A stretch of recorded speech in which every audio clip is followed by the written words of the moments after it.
Okay,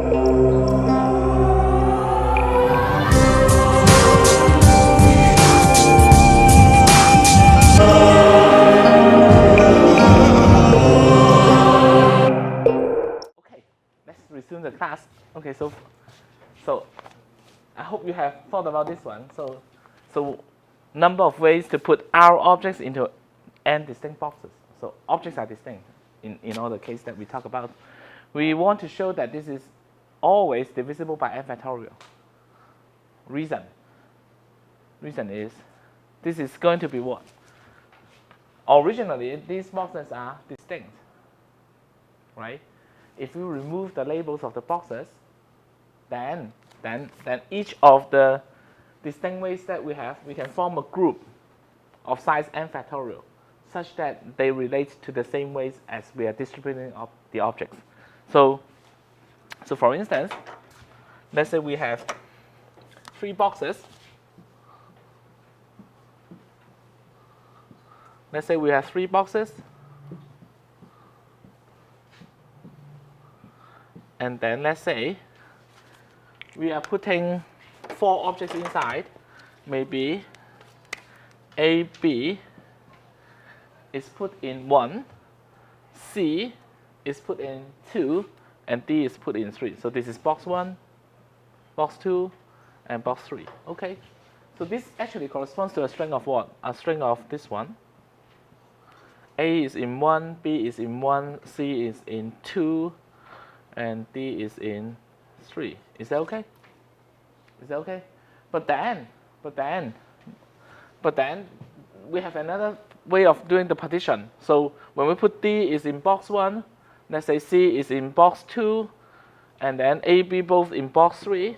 Okay, although this string doesn't look like this one, but we will see that it will form the same partition as before. A, B will be in the same box, C will be alone in the box, D will be alone in the box. Is that okay?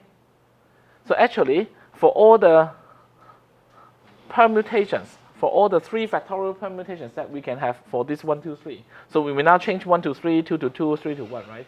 You can make 1 into 2, 2 into 3, 3 into 1. This is another way. So there are going to be 3 factorial ways of relabeling the boxes. And then after the relabeling, the partition of objects are the same. A, B will be in the same box, C will be in a single box, and D will be in a single box. Is that okay? So each case will appear, each way of partitioning the objects will appear exactly 6 times when the boxes are labeled. Is that okay? So that we can divide this by 3 factorial, or in general by n factorial, to get the number of ways. So we get the similar thing, but this time it is the number of ways to put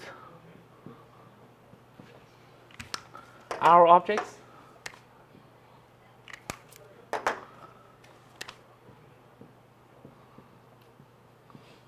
into n non-distinct boxes. Is that okay?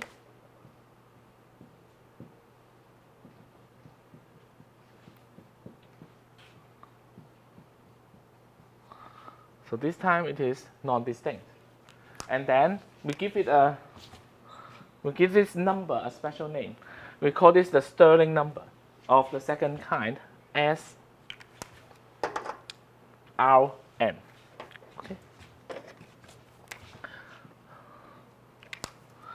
So I'm using Rn. Some people will have a different thing. Maybe they are using n objects and then k boxes, so they call it snk. Okay. But in any case, throughout this lecture, I'm going to use R to represent the number of objects and to represent the boxes. So this number is called Srn. And it is called the Stirling number of the second kind.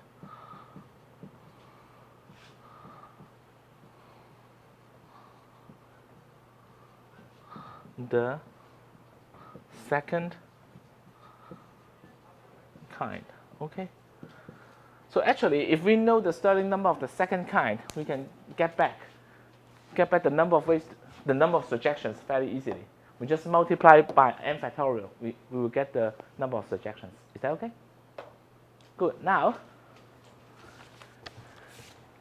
let's test our understanding. Okay, let's have a table together and see if we can get the value of SRN correctly.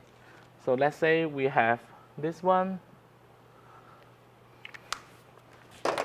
Let's say on this side is the R, SRN. Okay, I need the red and the green. Okay. So let's say R is equal to 1, 2, 3, 4, 5. So this represents R. Okay. And then on this side, this represents N. So N could be 1, 2, 3, 4, 5. So this is N. And then we want to get the values. So first of all, R represents balls, N represents boxes. So we must have more balls than boxes. Otherwise, we will have empty box. This is not what we want. Okay? Okay. And then, so R12 will be 0. No way. R13 will be 0. So all the entries on this upper part will all be zeros. Is that okay? So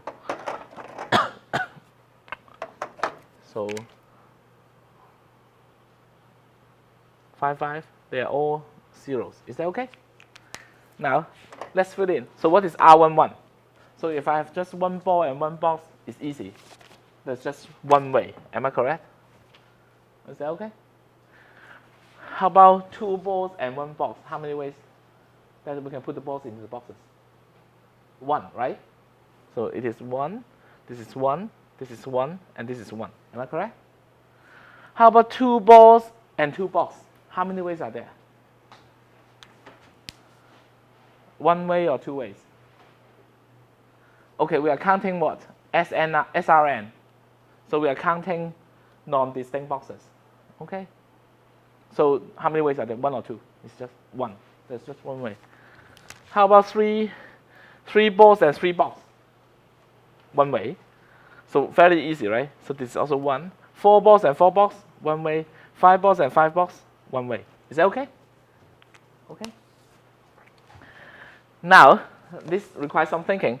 I have 3 balls and 2 boxes. We have done this before.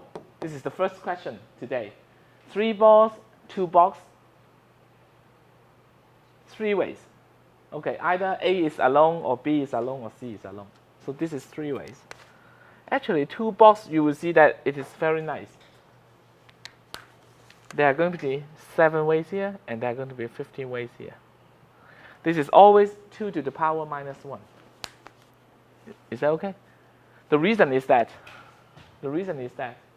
we distribute the balls into the boxes freely, minus 2 divided by 2 factorial, because we overcounted. Is that okay?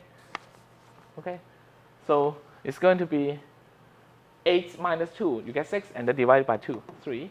And then this one, 16 minus 2, and then you get the number divided by 2. Is that okay? So it grows like 2 to the power minus 1. Okay. Now this requires some calculation. Let's see, but it's not that bad.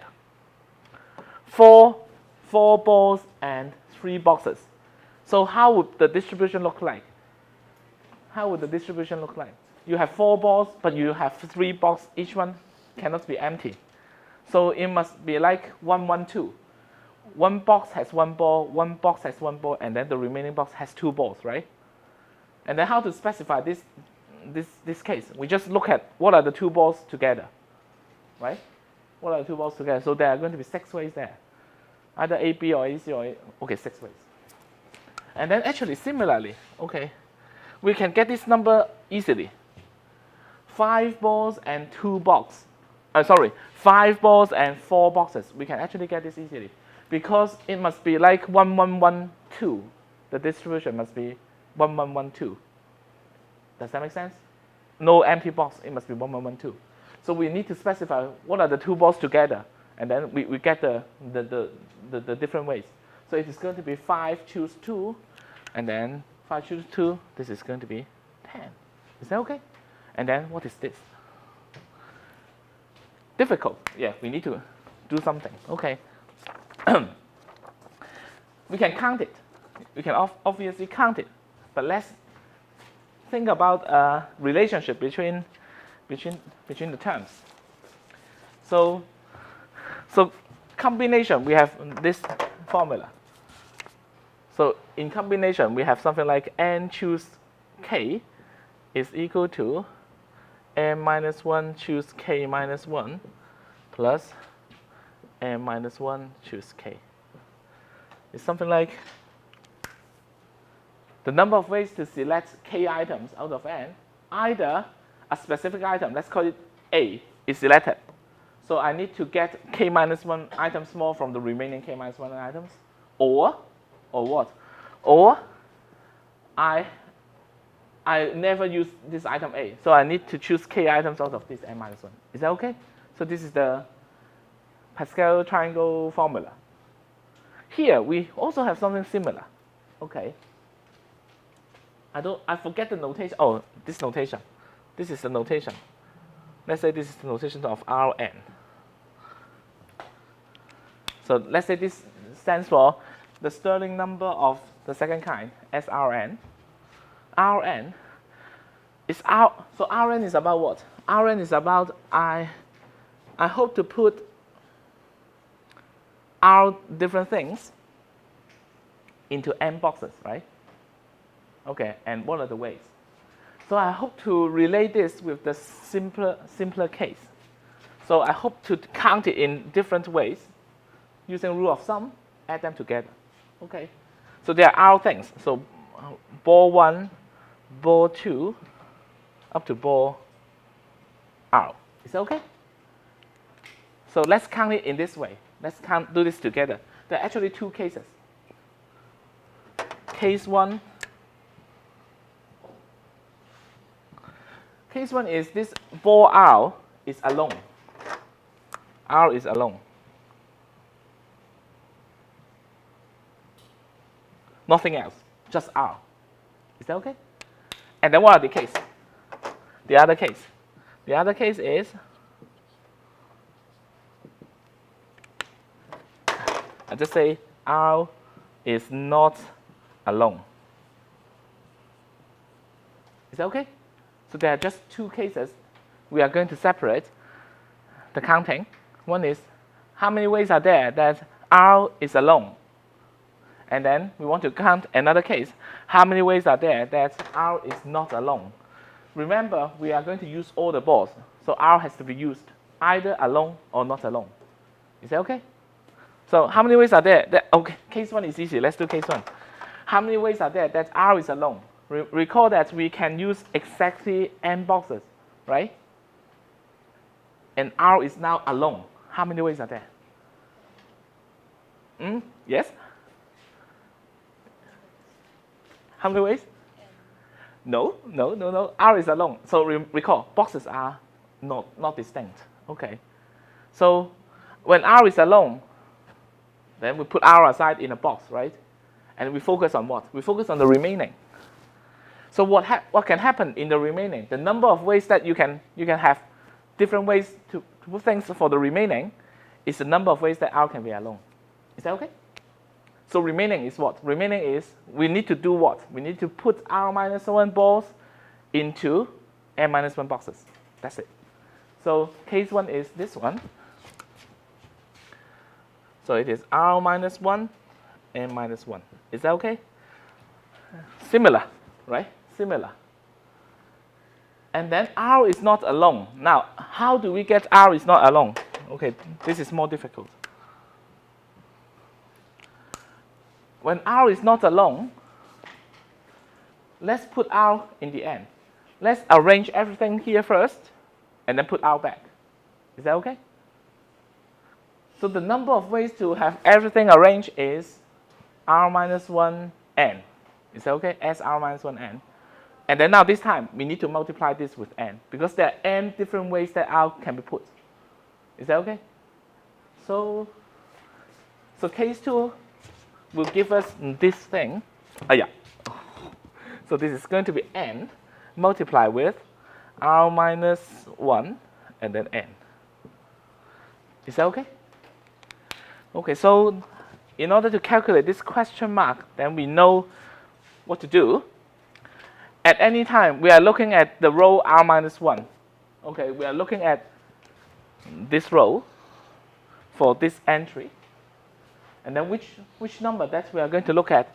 We are going to look at this number and this number. Is that okay? So it is this number plus this number multiplied with this number. So it is going to be 7 plus 18. So we get a 25 for this one. Is that okay? So this Stirling number of the second kind, you can compute it using r times n times by doing this table filling, like filling up a dynamic programming table or whatever. So each time you double check. Okay, so how do we get that this 10? You can get this 10 by having 6 plus 1 times 4. So this is going to be 10.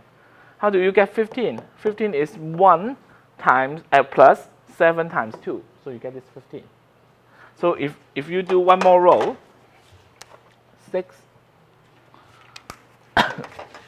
then you can have this one as 1. This one is equal to 1 plus 2 times of this one. So it is going to be 31. And then this one is 15 plus 3 times of this one. So it is going to be 90. Is it? Is that okay? And then this term is equal to 25 times 4 times of this one. So it is going to be 65. And this one is going to be 10 plus 5 times of this one. So it is going to be 15. And then this one is going to be 1 plus 0, 6 times of 0. So it is going to be 1. So we can get this entry. Is that okay? Okay. Now there's, okay, so I hope you like this. Stirling number, interesting, right? And then there are more interesting things. Okay, so today let's call it just for fun class. Yeah, because this is something that I really like a lot. And then I hope to share with you. So don't worry, it won't appear in the exam, okay? But I hope you like it as well. So what is amazing about this Stirling number